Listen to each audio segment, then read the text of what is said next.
गृह मंत्री अमित शाह के हिंदी के वैकल्पिक भाषा के बयान के बाद सियासत गरमाई हुई है। आपको बता दें कि अमित शाह ने गुरुवार को कहा था कि अंग्रेजी के विकल्प के रूप में हिंदी को स्वीकार किया जाना चाहिए। यह बयान अमित शाह ने 7 अप्रैल को नई दिल्ली में संसदीय राजभाषा समिति के 37वीं बैठक में दिया था। अमित शाह इस संसदीय राजभाषा समिति के अध्यक्ष भी हैं। उन्होंने इस मीटिंग में बताया कि केंद्रीय मंत्रिमंडल के एजेंडे का 70% हिस्सा हिंदी में लिखा गया था। अमित शाह ने यह भी कहा कि राजभाषा को देश की एकता का महत्वपूर्ण अंग बनाने का समय आ गया है। उन्होंने कहा कि जब अन्य भाषा बोलने वाले राज्यों के नागरिक एक दूसरे से संवाद करते हैं तो यह भारतीय भाषा में होना चाहिए।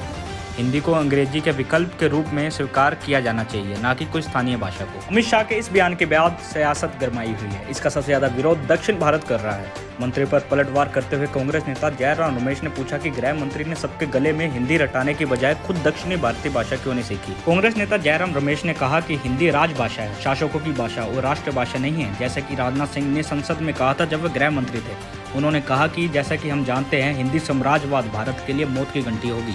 ऑस्कर विजेता संगीतकार ए.आर. रहमान ने भी एक ट्वीट में तमिल की देवी की फोटो डालते हुए लिखा कि तमिल हमारे अस्तित्व की जड़ है। तमिलनाडु के मुख्यमंत्री एम.के. स्टालिन ने भी बीजेपी को चेताया और कहा कि वही गलती ना दोहराएं। आपको बता दें कि 1965 में भी हिंदी को एकमात्र आधिकारिक भाषा बनाने के लिए भारत सरकार ने प्रयास किया था, लेकिन कई गैर हिंदी राज्यों को यह स्वीकार नहीं था।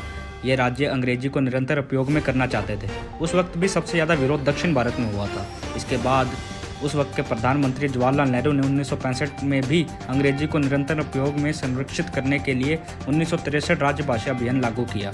आपको बता दें कि भारत की कोई एकमात्र राष्ट्रभाषा नहीं है। भारत के 8वें शेड्यूल के हिसाब से भारत की 22 राष्ट्रभाषा है, लेकिन आर्टिकल 343 के तहत हिंदी को आधिकारिक भाषा बनाया गया था, न कि एकमात्र राष्ट्रभाषा।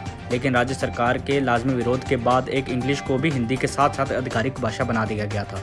पर आर्टिकल 343 के तहत राज्य सरकारों को पूरी अनुमति दी गई है कि वह केवल अपने राज्यों में स्थानीय भाषा को भी आधिकारिक भाषा बना सकते हैं, लेकिन केंद्र के साथ बातचीत में केवल हिंदी और इंग्लिश का उपयोग होगा। अब देखना यह होगा कि गृह मंत्री अमित शाह इस मामले को कैसे संभालते हैं। Bureau report, Aayan TV.